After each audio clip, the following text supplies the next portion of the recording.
Hello, and welcome back to Infinite Jeff, the project where I, Jeff, read the book Infinite Jest to you. Internet, people, person, whomever you might be, one page at a time, one day at a time. Put it up on YouTube for all to listen to. Yeah, you've heard my intro before. I'm tired, so I'm just gonna dive right in. This is page number 219. Yeah, let's go. Some girl through email as like email keyboard type pen pals and really falling for her, and then finally meeting her in person and finding out she's got like just one enormous tit in the exact middle of her chest or something like that. Footnote 77. Mario will get to come along if Avril can convince CT to bring him along to get Whataburger footage for this year's ETA promotional Xmas giveaway to private and incorporated patrons cartridge.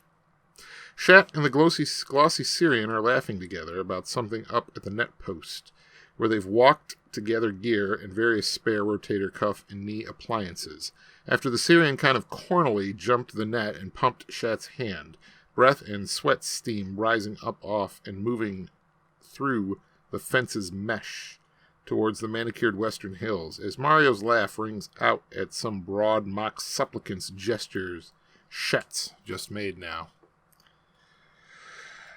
Section break. 7th of November, year of the dependent adult undergarment. You can be at certain parties and not really be there. You can hear how certain parties have their own implied ends embedded in the choreography of the party itself. One of the saddest times Joel Van Dyne ever feels anywhere is that inevitable pivot where a party ends, even a bad party. That moment of unspoken accord where everyone starts collecting his lighter and date, jacket or greatcoat, his one last beer hanging from the plastic rind's 5 rings, says certain perfunctory things to the hostess in a way that acknowledges their perfunctoriness without seeming insincere, and leaves, usually shutting the door.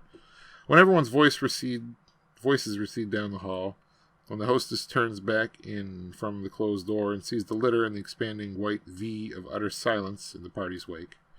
Joel, at the end of her rope, or Joelle, I suppose, at the end of her rope, and preparing to hang from it, listening, is supported by a polished hardwood floor above both river and bay's edge, perched uncomfortably in striated light in one of Molly Notkin's chairs molded in the likeness of great filmmakers from the celluloid canon, seated between empty Q-core and frightening Murnau in Malie's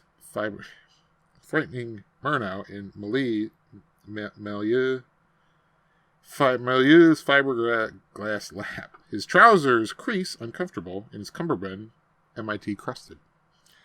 The lurid chairs' directors are larger than life. Joel's feet dangle well off the floor, her squished hamstrings beginning to burn under a damp, thick cotton Brazilian skirt which is vivid, curled pale purples and fresh red against a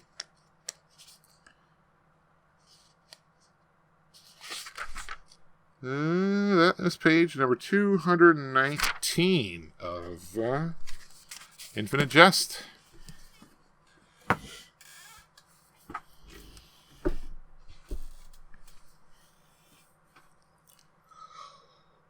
Good night.